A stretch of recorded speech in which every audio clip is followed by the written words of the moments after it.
Bonjour, dans cette vidéo, je vais vous montrer comment tracer les courbes de Nyquist.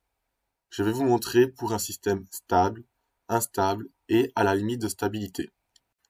Pour rappel, la courbe de Nyquist permet de déterminer, à partir de la boucle ouverte, la stabilité en boucle fermée. Donc pour ce faire, j'utilise une fonction de transfert 1 sur s carré plus s plus 3 et un gain k qui va nous permettre de faire varier la stabilité, donc être en système stable, instable ou à la limite de stabilité. Donc comment est-ce qu'on va retrouver les valeurs de k?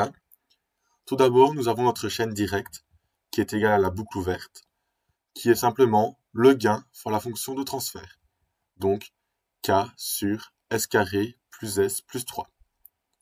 Ensuite, nous reprenons notre boucle fermée qui est simplement la boucle ouverte sur 1 plus la boucle ouverte. Donc, on obtient k sur s carré plus s plus 3 plus k. La stabilité du système dépend uniquement des pôles de la boucle fermée.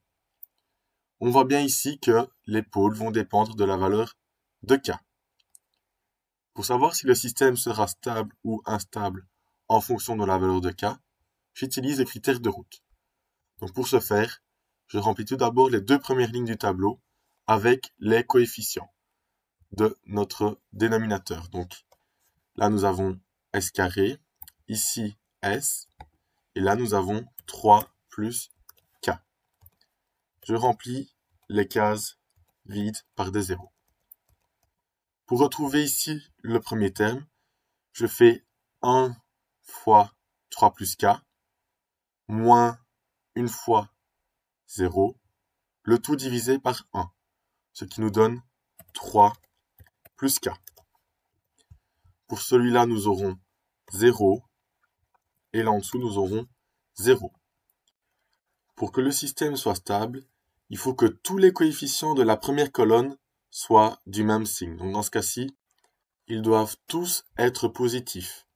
Donc c'est-à-dire que 3 plus k doit être positif. Donc k doit être supérieur à moins 3 pour être en stabilité. Si k vaut moins 3, nous serons à la limite de stabilité. Et si k est plus petit que moins 3, nous serons en système instable. Passons maintenant sur MATLAB.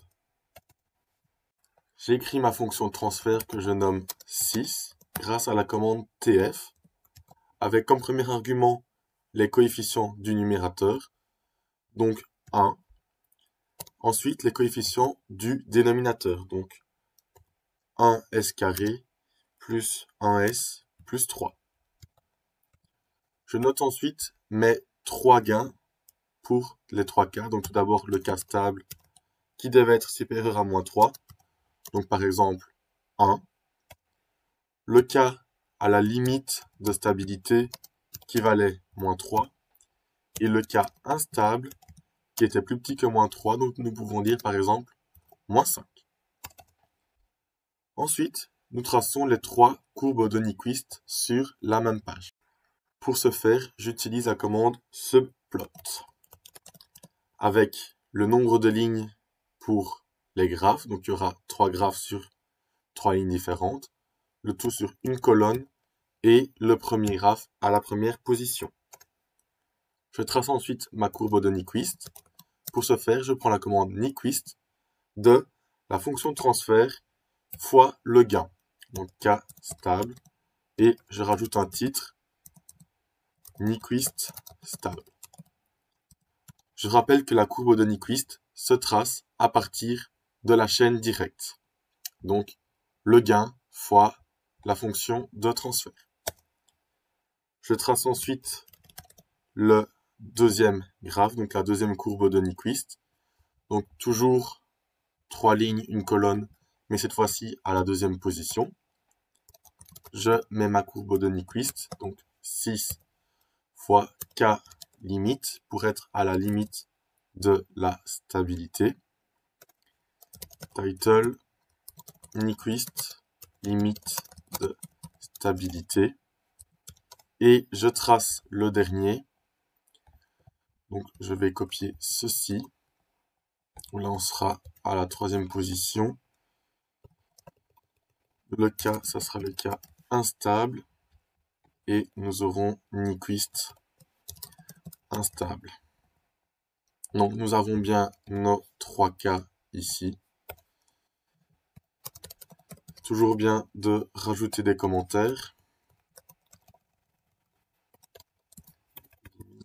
Et le cas où on est en stabilité.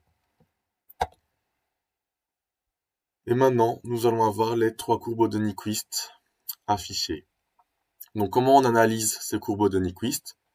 Pour le cas où on est en système stable, on voit que la courbe de Nyquist n'entoure pas le point -1, 0.